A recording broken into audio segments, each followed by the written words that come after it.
Chers amis, donc le deuxième discours, le discours que je vais prononcer maintenant s'intitule « Une Europe fédérée » d'un des pères fondateurs de l'Europe, justement, Jean Monnet. Nous nous trouvons à un moment opportun pour parler de la création de l'Europe. Nous allons sortir de la période des projets, des négociations et des textes. Dans quelques semaines, les premières institutions de l'Europe unies deviendront une réalité vivante. À ce moment décisif, comme il est naturel, nous rencontrons des difficultés. Elles sont les douleurs de l'enfantement qui accompagnent la naissance des États-Unis d'Europe. Parce que les Américains en sont conscients, ils n'ont cessé de soutenir et d'encourager nos efforts pour réaliser l'unité de l'Europe. Je crois que c'est la première fois dans l'histoire qu'un pays parvenu au degré de prépondérance qu'ont atteint les États-Unis apporte un soutien actif et essentiel à l'effort que font d'autres peuples pour se rassembler dans une communauté vigoureuse et libre. Il est d'une importance universelle que l'Europe puisse vivre par ses propres moyens et dans la sécurité, qu'elle soit pacifique et en mesure de continuer à apporter sa grande contribution à la civilisation. Le chemin qui mène à tous ces objectifs passe par l'unification. Une Europe fédérée est indispensable à la sécurité et à la paix du monde libre. Aussi longtemps que l'Europe restera morcelée, elle restera faible et sera une source constante de conflits. À l'époque moderne, les conflits se généralisent inévitablement à l'ensemble du monde. L'unification permettra à l'Europe d'intensifier le développement de ses ressources.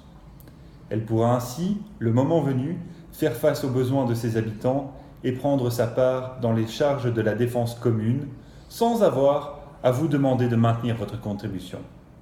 Entre parenthèses, je pense qu'il s'adresse directement aux États-Unis.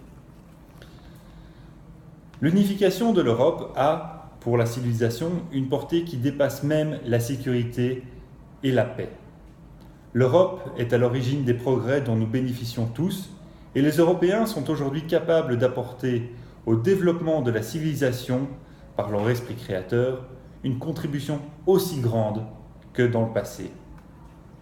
Mais, pour permettre à cet esprit créateur de s'épanouir à nouveau, nous devons harmoniser nos institutions et notre économie avec l'époque moderne.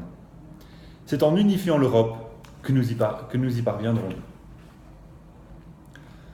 En même temps que nous poursuivrons ensemble notre action pour l'unification de l'Europe, nous continuerons nos efforts pour réunir pacifiquement les Allemands de la République fédérale et ceux de l'Est. Il est essentiel d'effacer les frontières entre les nations européennes.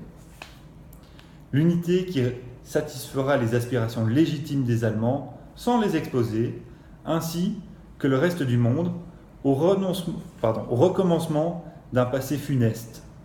L'unité qui facilitera l'établissement d'une paix durable et l'unité au sein d'une Europe unie.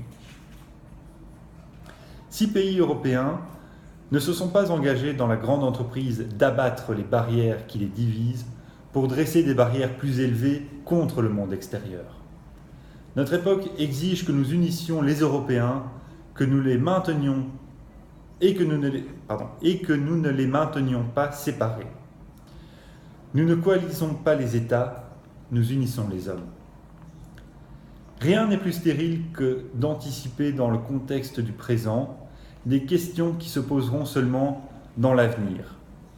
Alors que l'objet même de notre action est de transformer le contexte actuel, si nous attendons pour agir que toutes les questions aient trouvé leur réponse, nous n'agirons jamais. Nous n'attendrons jamais la certitude attendue et nous serons entraînés par les événements que nous aurons renoncé à orienter.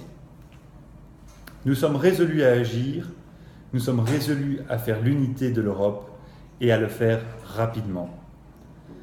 Avec le plan Schuman et avec l'armée européenne, nous avons posé les fondations sur lesquelles nous pourrons construire les États-Unis d'Europe, libres, vigoureux, pacifiques et prospères. Merci.